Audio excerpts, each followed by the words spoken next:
Yes, Luke. We got to have a laugh, haven't we? We've refueled, we've weighed in, we've had a good bit of food. You got to have a laugh. All good spirits now, and we're just ready for tomorrow. Ready to rock and roll. Just visualising that ring walk. And also visualising what you are going to eat tomorrow, because you have got... It's a feast. That is a feast. You're one greedy bastard, haven't you? Obviously, I'd like to just sit and have a little look and see what's getting ready for the belly after the fight tomorrow. We've got some mini rolls. Don't worry, Greg, they haven't been opened. Look, they're shut still. Jaffa cakes, they're shut. You didn't show him the pack under the bed that's open. Yeah, there's 3 empty packs over there. But no, like you said, all good weighed in. And but people will see that and think, obviously, you come in at what, 171, was it? You are a super middle, so why sort of the 3 pounds over your championship weight? I mean, it's just no real reason really. It's not a championship fight. To make it a little bit easier.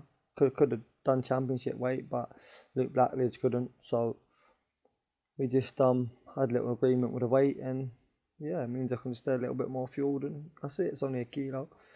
I had 4 meals yesterday, plenty of water yesterday. It's nice and easy, you know, nice and comfortable. Happy days. So you're 4-0, and in your 5th fight fighting Luke Braakley. Look, we know in recent years he's sort of been in with guys and got a few losses on his record, but when you think back even 5 years ago, Callum Smith, Rocky Fielding, these are guys who've been right to the pinnacle of the sport. It's your 5th fight and you're taking him. Does that show your belief? Does that show Billy Joe's belief? You're taking this journey very seriously. Yeah, 100%. I mean, we take everything serious. We're training, the eating, everything. And as I said to you before, like, we don't want to wait around. I'm 25. I'm not 19, 18. Do you know what I mean? We want to move reasonably fast, and as I said, everybody says the same thing, and then everyone sits round boxing people with 3 losses and 3 wins and 30 losses up until 10, 15 fights, but they claim they want to move fast, talking shit. So I said I want to move fast, and I think it's shown. 5 fights in after this, it'll be two people that's come to win, former Commonwealth champion, and proof's in the pudding. What test does Luke Braakley, if I can get his name right, what test does Luke Braakley prove to be even at this stage of his career? Is it just sort of experience-based that he's bringing, or is there a little bit more as well? Listen, he comes to have a go, he tries to get in your face, he tries to upset the odds, doesn't he, sometimes? And I know he's had a few losses, obviously, but he's been in with some elite fighters, and he's no one's mug. He's former, I think he had 2 belts. It was quite nice hearing it earlier at the weigh-in. I thought, yeah, starting to get a little taste for it. I'm hearing this. Yeah, that's good. I want to be hearing me now with them belts. So, yeah, it's good. He's got tons of experience. He's going to come give as good as he's got, and he's going to fall short. Does it also feel mad? Like, I done an interview with Luke, and he was talking about when he'd sparred Carl Froch and Tony Bellew in the past. You've grown up probably watching Carl Froch and thinking, cool, one day I want to headline my home arena, do this and that. He's sparred Carl Froch, so like, does it feel weird that you're fighting someone who's not just been in with good fighters of our generation, but elite fighters of the past as well? He sparred Tony Bellew as well, so he's been in with like some serious guys. I know, and obviously Callum Smith, Rocky Fielding, Carl Froch, Bellew, he's been in with them all, and I think this is my chance to show that. Not yet, but I'm heading in the right direction and heading in the same sort of destiny as them sort of names are.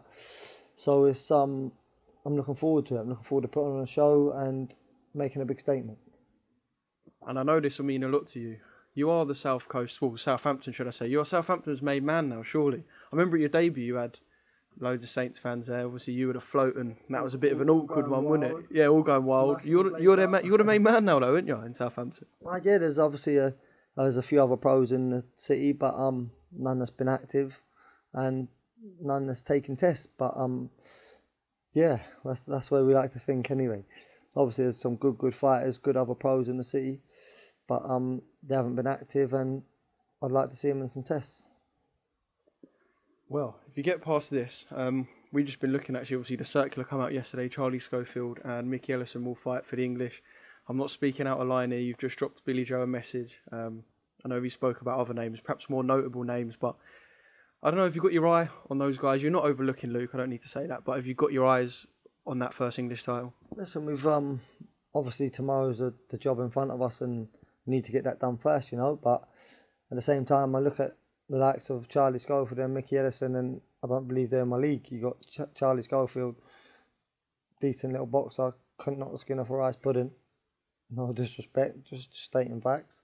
And you got Mickey Ellison, who's rough and tough and tries to get in your face. But we feel like we're leagues above that, and if we could get the winner of that, that'd be brilliant. But definitely. Yeah, because when I spoke to you last, you were sort of gunning for Zach Chelly. I know his father had a few words to say as well. Zach Chelly, Jack Cullen, that sort of mix of guys that are above English level and perhaps more mainstream names as well. So whether it's titles, whether it's big names, you are going in that direction of just wanting fights that are meaningful. 50-50 fights. 100%. It's like I don't want to sit around. As I said before, boxing journeyman, no disrespect, they're there to do a job and we need them in the sport, but I don't get up for it. I can't. I think you see in my last fight, I thought John Telford, good fighter, come to win, and you saw a different Lewie Edmonson, and then you see 3 fights running up to that. So we want meaningful fights, and we want to fight names and make an imprint on the sport. I'm not here to just mess around, sit in the pub telling people I'm a professional fighter. I'm telling no, not box nobody. I want to fight some names, get out there and show people what I really got. Do you also want to get rid of the sort of, and I used it for the weigh-in earlier actually, Billy Joe's prodigy, Billy Joe's boy won it. Yeah. Do you want to sort of get rid of that tag? Obviously, having Bill guiding you is nice. No, Bill's diamond in it. And I know he speaks so highly of you and the boys he guides, but do you want to be just Lewie Edmonson, not Billy Joe's fighter, Lewie Edmonson? Do you know what I mean? Do you sort of want to get rid of that tag as well, which fighting his names will? Yeah, of course. Obviously, Billy Joe, he does a lot for me, managing me, and good friend. I speak to him every day. He's guiding me every step of the way. But yeah, I'm my own man. I'm going to make my own, hopefully, legacy. We're on the way. Yeah, that's that. All right, good stuff. I do want to quickly talk about Billy Joe. Obviously, you being close to him, would be nice to get an update on what's going on. He's, 4 weeks out now from his fight with Canelo. How's the scrotum and how's the camp in India? Well, I'm not too sure about the old camp in India, but I'm pretty sure he's in good health and fit, strong, and he's going to bring the best Billy Joe anyone's ever seen, and he's going to upset the odds and pull out a masterclass. Yeah, because you were with him in Fuerteventura. You had quite a long camp as well. You was out there for about 2 months. So you was out there for 2 months, and then you were training here. So you have had a long camp, and you've done bits of it alongside Bill. All over Christmas, was training with Bill, staying sharp from that December show, Matchroom show, ticking over, staying ready. And I've had a long camp. I'm fit, I'm strong, I'm ready to go. I'm looking forward to it. What about you, Oscar? How come you're not in Miami? Talk to us about that. Oh, mate. Don't. So, trying to word this to make it sound like I'm not a criminal and say my visa declined. Basically, they're not letting any new media in, so I'm ended up sitting in this fucking hotel room in Bolton with you, rather than being in Miami. Great, brilliant, nice one. No, that sounded bad, but you know what I mean. Where would you rather be, though? Bolton, definitely. Ready to take out Luke Braakley. Getting ready for Blackledge. Oh, mate, I'm so glad I'm not a fighter. But yeah, so what do you do now then? Like, so I saw this food here. Obviously, you're wading. Do you literally just eat until tomorrow? Eat, sleep, have a little rave, repeat. Have a little shadow box in the mirror. Have a look at the old abs. Talk to you. That's about it. Same old shit.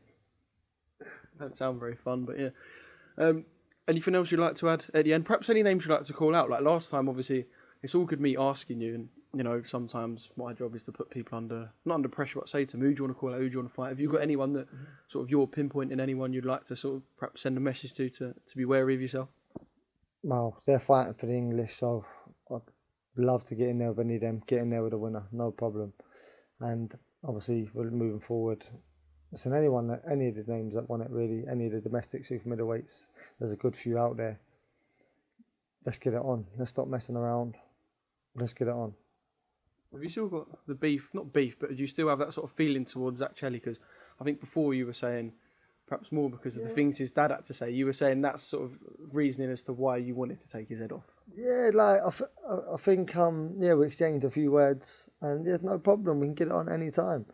I think his management and Billy Joe have had a little chat, and I don't think that one's going to be happening. But if it is, it is. Whoever, whatever the weather, all comers, domestically, super middleweight. Let's go. Let's get it on.